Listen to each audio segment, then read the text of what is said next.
Well, hello, and a very warm welcome back to the Andrew Eborn Show with me, Andrew Eborn, and who else? Well, I'll tell you who else. Today, I'm thrilled to be joined by the brilliant Steve Glen, multi-award winning songwriter with over 30 million sales, whose career is as remarkable as it is eclectic.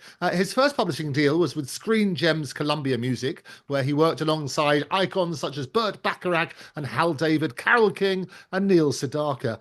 From there, he founded Stave Nickelodeon Music, churning out hits such as Such a Night, I Don't Want to Lose You, One of Those Nights, No Doubt About It, Making Your Mind Up, and Girls, Girls, Girls. Since 1994, his Blue Melon Records and Publishing has delivered over 500 releases, trading through probably the most revolutionary period in music sales. Steve, it's a delight to have you on the show.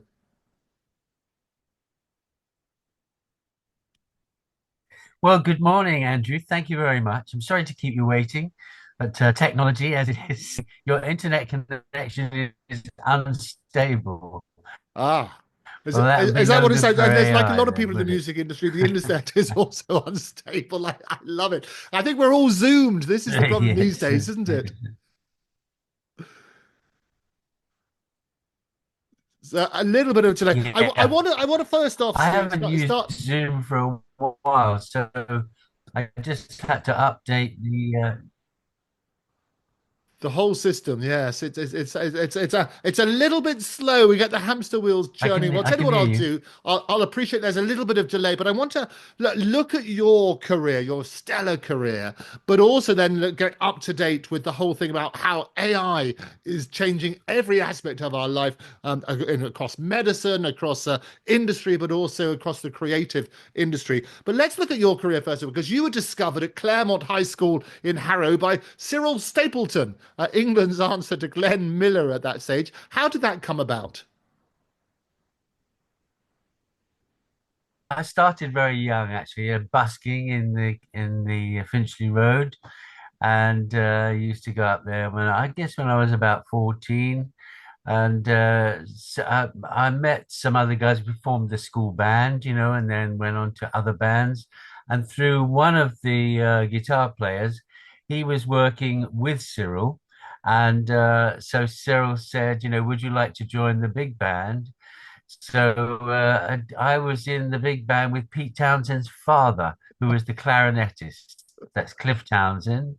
And when Pete Townsend first had his success, he bought his father a what do they get? It's not a boat, one of those things that float on the water. Oh yeah, What are the they barges. called? Well, you get little houseboats, don't you? I think that's always good. No, it was one of those speed floaty things, that go across the channel. He bought him one of those. He didn't have any use for it. But yeah, so we had a coach full of musicians, great musicians. And so I started really with the best. Now these guys were big stars during the war. Of course, they were much older than me, but so we toured the whole of England on a coach. And Cliff used to have an optics suitcase with three different types of alcohol in it for the coach, so that he'd say, "What would you like today?" No, gin, whiskey, vodka. And so we'd get on the coach at lunchtime. We might be going to Cornwall or anywhere, So there's many antics. It was really great times, but for me, a great learning curve because also the girl singers in the band were Vera Lynn and oh gosh, what was her name? The woman who was in Bless This House with Sid James, his wife. She was another big star. She was also in oh god, Spring and Port Wine, the movie Spring and Port Wine. And so yeah, I had these greats, and Maxine Nightingale. These were all the girl singers in the band. And we used to do the current hits of the day and a few Frank Sinatra songs. And it was just great fun, a great learning curve, learned about music. And so from there, I went on to I toured the Mediterranean. And I applied for this job as a singer, like the lounge singer on the P&O cruises. And this man said to me, "Well, meet me at Harlow Station." I was in North London, Right. so I think I was about 16. I went over to Harlow Station.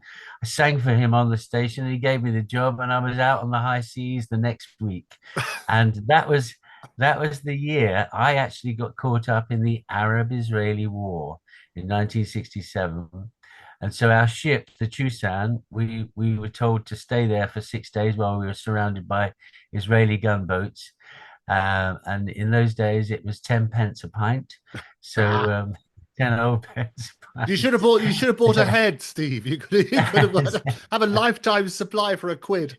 And of course, in those days, there was no social media, so Right. my parents had no idea what was going on. They knew that we got caught up in the war because there was a little tiny piece in the Times which said about this cruise ship was surrounded by Israeli gunboats. But when I got back, they didn't seem to have worried. I think there were easier times. But I think it And then is worrying now because we're sort of drowning in information, most of which is false. And so I think you're looking at that yes, sort of that's right. side. Yeah, yeah. Yeah, no, it is. So, so then I went on to yes, I met a girl and we formed a group and we were called Love Together and we won Opportunity Knocks. And in Good old those Huey days, Green. We miss those days. he was a terrible man. Was We he? he told me how to. Well, in those days, you used to write postcards to win, no telephones. Yeah. And so you had to get about 30,000 postcards to win. So I had some very famous, because I was signed to London Weekend at that time, and along with Sally James, do you remember Of Sally? course, absolutely. And Rolf Harris, must Yes, mention him, and Chris Tarrant. of course. And That you were with dinner with my good friend Ingrid last night, I understand. that's right, yes. She's great fun. Yes, and so we then had to write in or get people to write in postcards to win. So I won it for 6 weeks, Right. and a lot of people were using telephone books to write in postcards. And Huey Green, he told me how to do it. Excuse me, just need to take this. It's early in the morning. Yes. Yeah, so uh, he told me how to win, but after 6 weeks of winning, he said, "Oh, Steve, it's time to stop now." And I said, "But why? We're having such a good time. We've got a record deal." And he said, "Well, you better stop, otherwise you'll never work in this business again." Well, I said, "No, we're not going to stop." Told the press and the police that it's come up again. Your internet connection is unstable. Yeah, he told the press and the police. So I had all the Sunday papers phoning up, and I had all this terrible publicity on the front pages of all the Sunday newspapers that we had created fraud. And then I had the fraud squad on to me, and I explained to them that he had explained to me how to win it. So, and to be honest with you, nothing's changed. Everything you see in the music business and show business, when people win awards, it's not true. Ah, there you go. It's I always say question everything. As you know, I do a series called Fake or Fact, exactly, and yeah, it's exactly. Everything. fascinating how people get these awards, isn't it? And so basically that was it. So Yeah. what happened? You were accused of fraud in the national press, Well, I and just, yeah, then I explained to them that Huey had told us what to do. And because he'd done it with everybody he wanted to win, because we were a pretty group. And anyway, so then I managed to recover from that. And then the woman I was with, we got married, and we formed another group called Rags. And through Mickey Most at Rack Records, we released two singles that went to #1 in Japan. So we did a festival out there in Japan and toured Japan, along with George Chakiris. Do you remember him from of West Side course, Story? absolutely. We were top of the bill, and George was under us.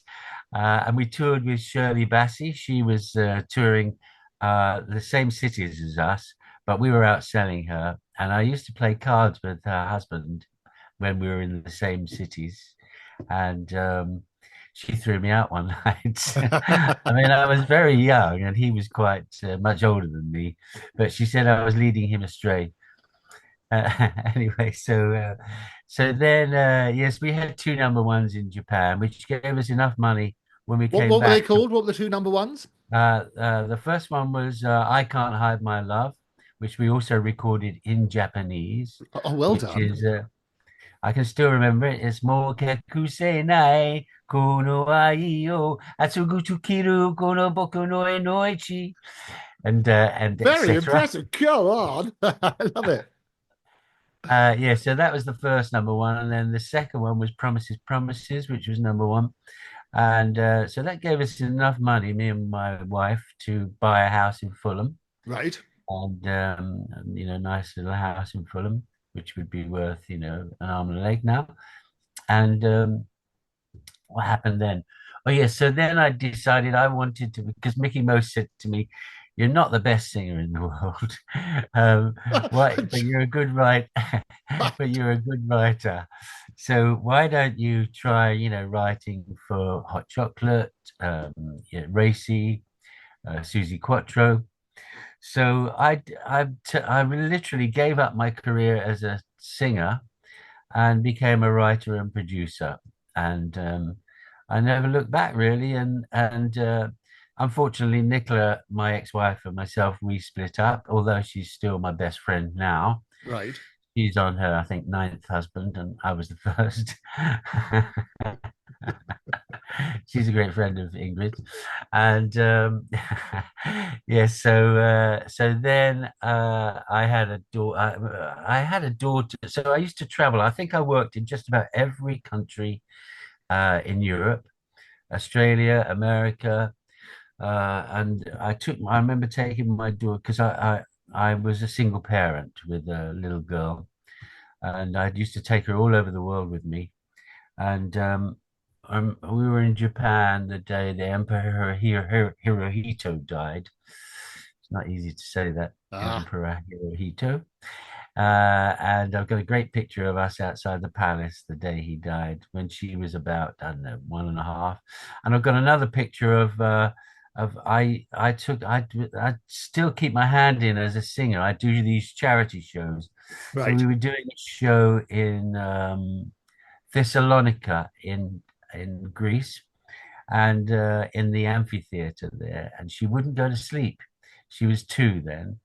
So I took her on stage with me, and I have these great pictures of the audience absolutely erupted, because they love kids out there as much as we don't over here. But they absolutely loved it, and yeah, took her on stage.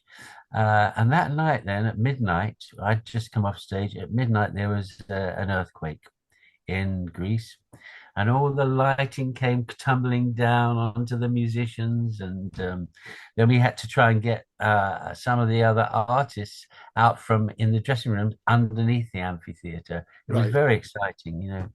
But yes, I've worked in most countries, and especially the European countries. I've written and produced a lot of for a lot of artists in Germany, Sweden, Denmark, Spain, Italy, France, and I wrote a couple of songs that was picked up by a man called Jacques Rivaux, Right. and he was the man who wrote My Way, and the original French writer.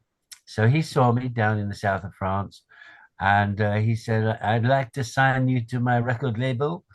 So I signed In that for two. Inspector Clouseau sort of way. Exactly, yeah. So I signed to his label called Trimer, and had the best time. I was recording in Cannes and Lyon and Nice, and yeah. So I was with him for 2 years, and then this is the thing about being a writer. I got to write with these fabulous people. I then met Franco Migliacci, who was he wrote Volare, and I got to go and stay with him in Rome, and I flew in at night. And when I woke up, I thought, "Oh God, this is another intercontinental." When I woke up in the morning, there was the Colosseum. right next to them. I thought, my gosh. And yes, so I spent a lot of time with him. He didn't speak very much. Oh, hang on. He didn't speak very much English, and I didn't speak any Italian, but we Right. managed to get on. But he told me, he said, all the best melodies are always on the white notes on the piano. So now that's not strictly true, but I always remember that because he's long dead now, Franco is. But he was a great writer. And then, of course, I met Barry Mason. He wrote Delilah along with Les Reed.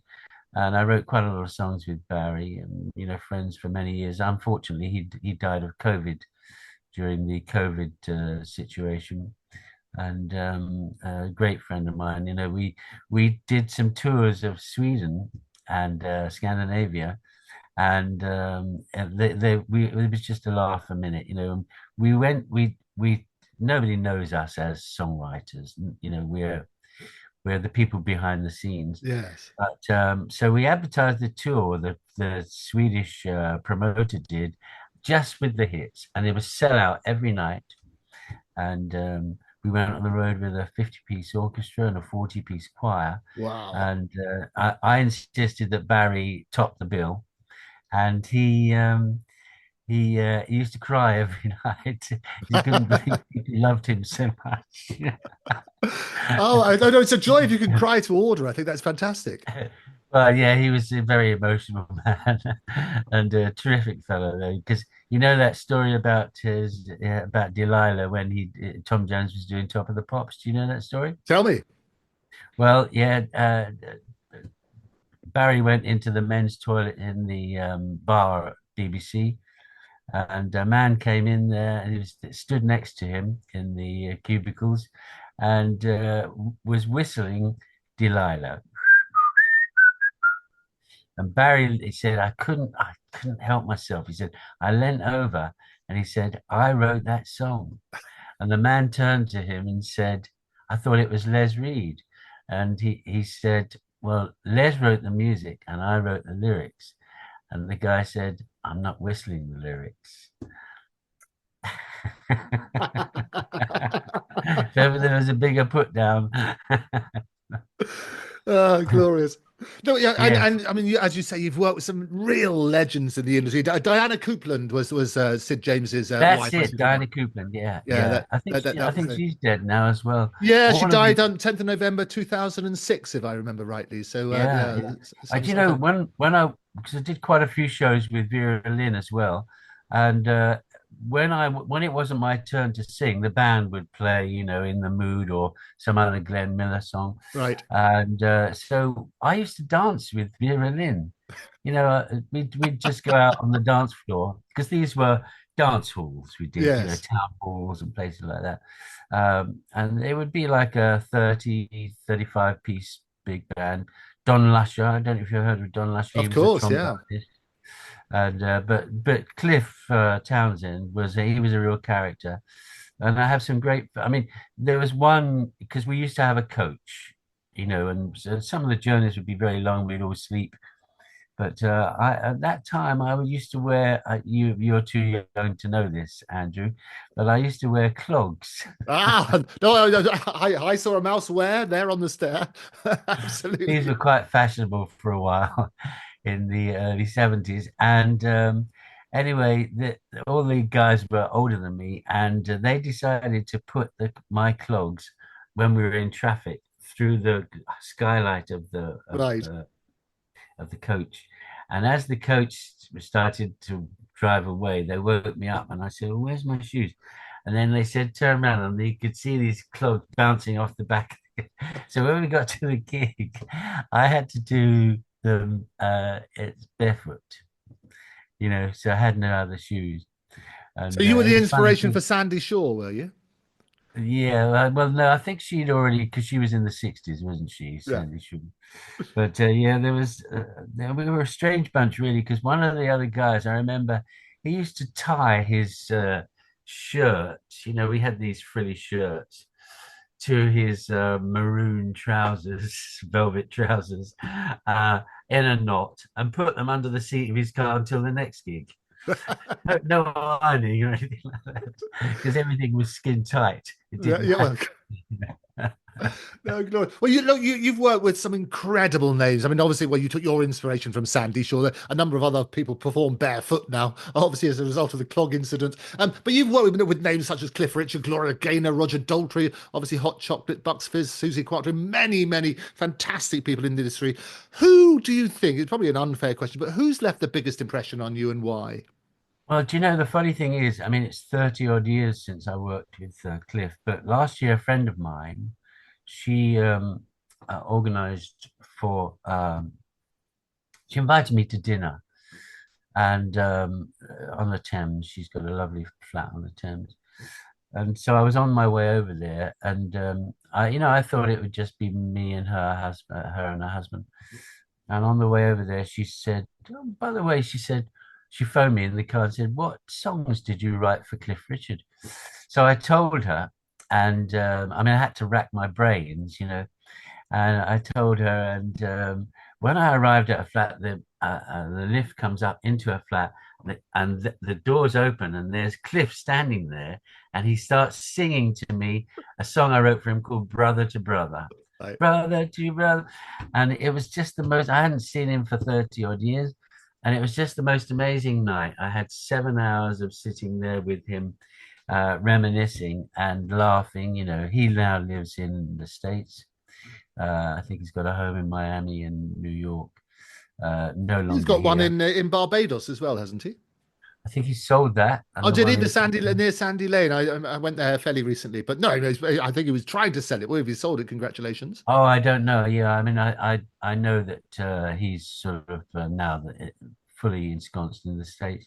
Right. But I had such a good time with him, and that's one of the biggest memories I've got of the big, how he's such a nice man, Cliff Right. is.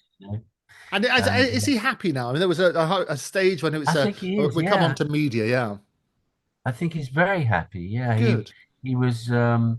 It was quite, he said he's going to do one more album, so I'm hoping to get a song in there. Ah, no, I'm sorry. You never know, because I'm still at it, Andrew. I'm still writing. I write most days, and at the moment, I'm working on my second musical. Oh, My fantastic. first musical is at the moment I can't talk about, but my second musical is about. I can mention what it's about. I had a hit with Hot Chocolate called "No Doubt About It." It was a Yes. massive record, which was about a UFO sighting I had with five other people in the Finchley Road, The and A41 near Henley's Corner, if I remember rightly. exactly, yeah, exactly that. You've got the details there. And it's one of those things that Mickey Most kept saying to me, this is so big, this record's so big. We were selling 80,000 in the morning and 50,000 in the afternoon. Now, artists would die for those kind of sales, Oh, wouldn't they? absolutely. This isn't downloads, this is physical product. And then because it was with EMI, the rack label was, they went on strike. So we literally, all the rack staff, we were literally loading the records, the singles, ourselves into the vans, which was, if the unions had found out in those days, they would have blacklisted us. But we managed to do it, get the records to the stores, and it was a tremendous success. Great. It was one of the, it was one of those things that I can still remember the excitement. I mean, every time the record was, because it's what I think the intro is about a minute long Yes. before it gets into the song. It's one of those very strange things, Well, but yes, I it's mean, been it very is good such to an me that, iconic and story throughout your career about you and your writing partner, Mike Burns. You spotted this massive orange cloud emitting object. Talk to me about that. well, yesterday, because I use social media, uh, somebody had filmed in somewhere. I actually made a note of the link. Exactly what we saw, except the cloud that was created by the UFO in the video was white. Because in those days, we never had anything to, uh, to to film it with. And so uh, we followed this thing up West Heath Road, off the Yeah, Finchley Road, up to the Leg of Mutton Pond. Do you know that area? I do. I'm in Regent's Yes, Park, great so area. very I close spent to 30 years. you.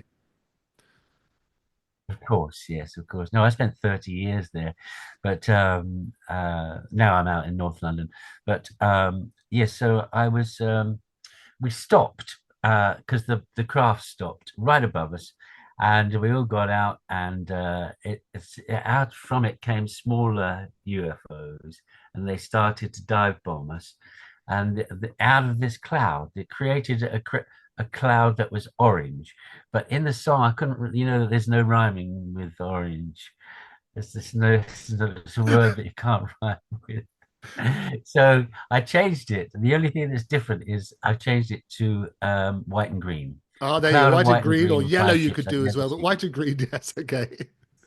Yes, yeah. Well, I did it in a hurry, and anyway, so it stayed as white and green. And this, as I say, we followed it up the hill, and this went on for 45 minutes.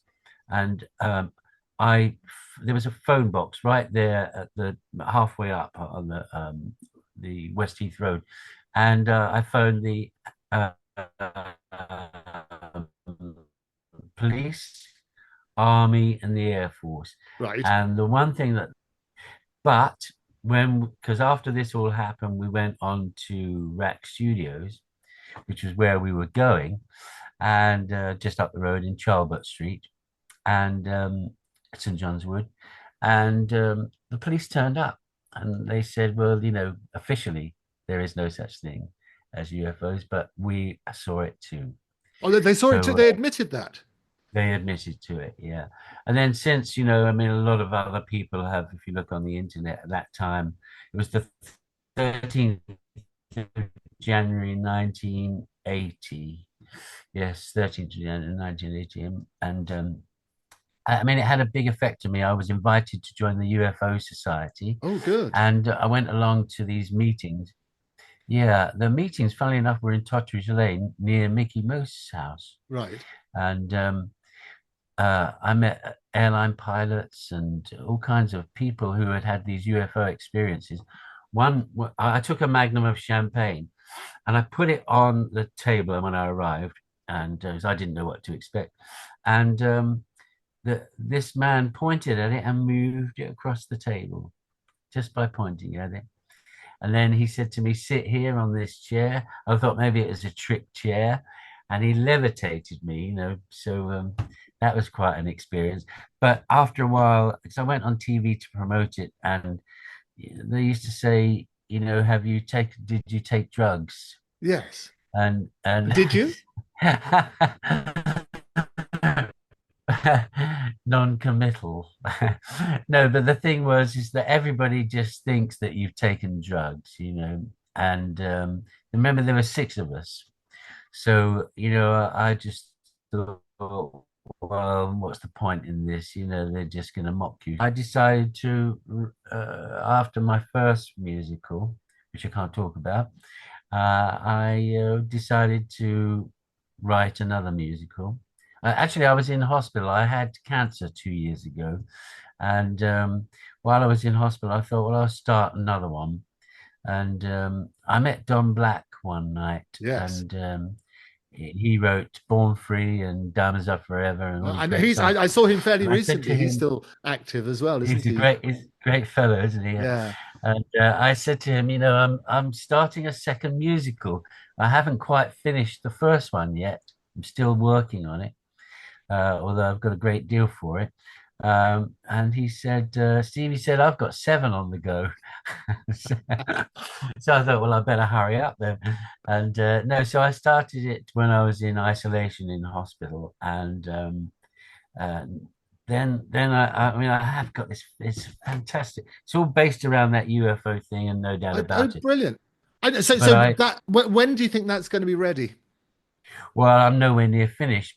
And I tell you what happened. I had a girlfriend of mine round, and she said, well, it's great. She said, the story is great. And the songs we've got so far are really great. But there's no love interest. So I thought, well, she's right there. She said, well, you've got to have a love interest in any story.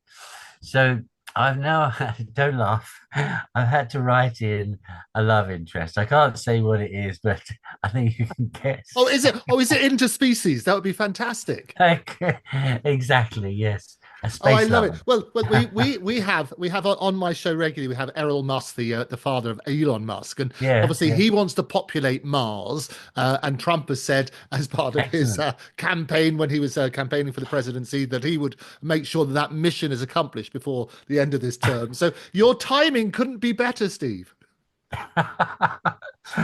No, the funny thing is that I've got a lot of friends in and around show business and big business, and the amount of people that want to invest, it's really quite heartening.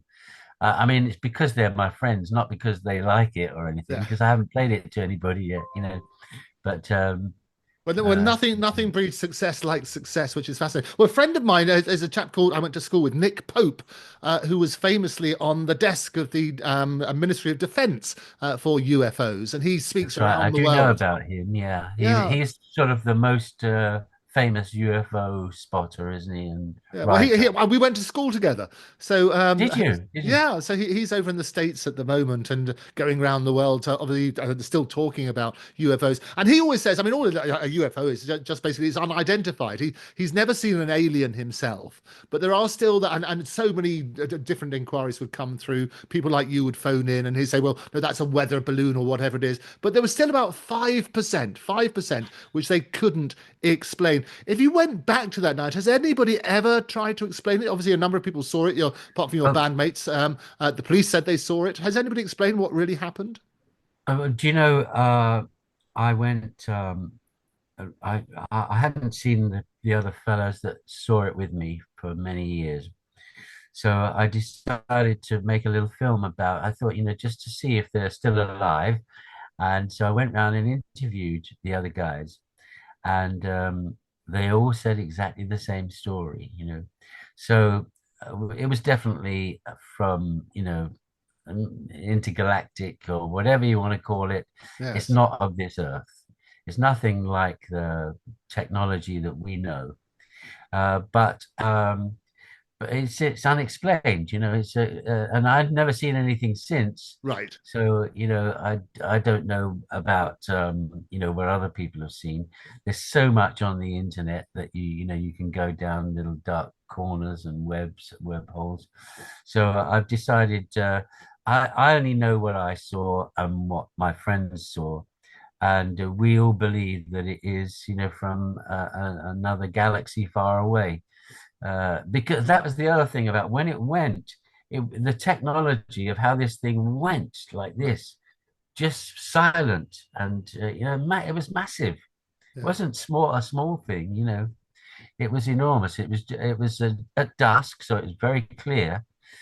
But and a beautiful night, January the 13th, 1980. You can check out the weather from that day. And yeah, so for me, I can still see it in my mind. I can still Right. see it. And I there will mean, I still be wish. there'll be other people as well, Steve. I mean, what I love about the opportunities now is we can gather all these sort of evidence. We keep an open mind. I always say question everything. There will be other people if it was that large and had things coming out of it. There will be other people who saw that, and we should try and get as many as possible. Some people may even have taken pictures. We should try and get them all together to make that make sense. We're going to take a quick break. When we come back, Steve and I will be looking at some of the new legislation that is being proposed, which will basically erode some of the rights of copyright owners to make choices. But for now, Steve, thank you very much for being my guest. Thank you.